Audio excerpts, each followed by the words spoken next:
One of the things that we have the joy and the pain of knowing is the beauty of these people. I mean, the beauty of these persons and what they bring to a community sometimes, of sharing, of service, of being, of putting their talents at the service of others. And it's like you don't have access to tell the higher echelon or the people that are making decisions about them. If you only knew who this person was, you would want to hold on to them. You would want to hold on to them for the good that they're doing in this country. Refugees come, they're refugee asylum seekers. Okay, people come seeking freedom, fleeing persecution. When we welcome people into Canada, and it's hard, and they're traumatized, but there's such a feeling of hope, and especially for people that have children, that their children will have a better life, will have a better future. They have to be proven to be bona fide refugees, as we'd say, once they are inside Canada, through a long, lengthy process of probably a year or so. At the end of this process, they will receive a decision. Yes, they are considered bona fide refugees, and their lives would be in danger if they went back to their own countries.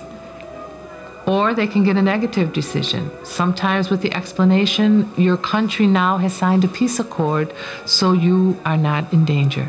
We don't always know. We're very far from the reality of some of those countries, but that's what happens.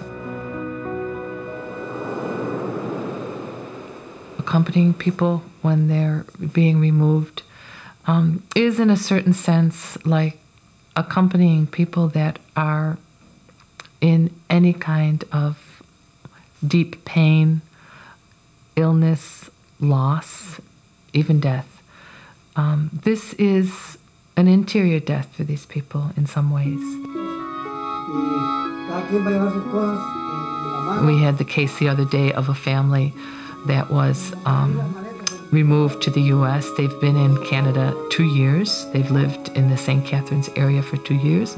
Their 4 children have been in the schools, speaking at this point excellent English, had really entered into the society, had gone to school, had all their friends, furniture.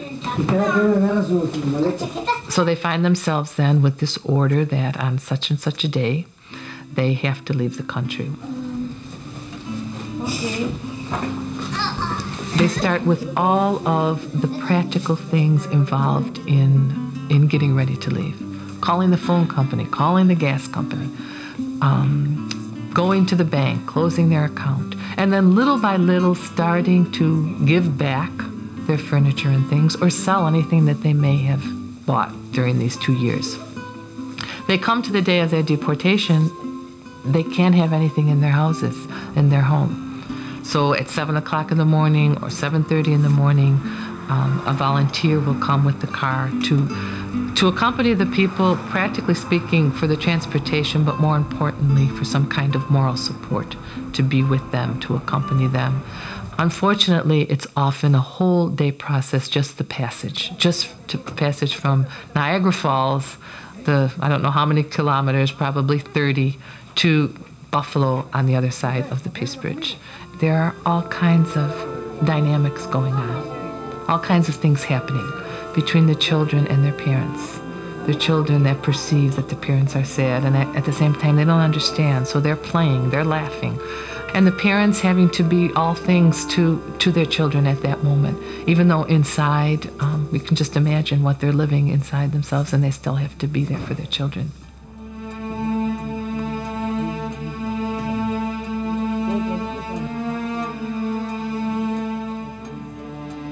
It's a long process of waiting, which adds to the already difficult, painful situation. Morning, Tabora. Yes. Morning. My name is Mr. Howe. I'm going to be looking after your removal this morning. Okay. Waiting in immigration on the Canadian side until someone comes and talks to you, till your papers are accepted, till you're able to finally go outside and get into the van.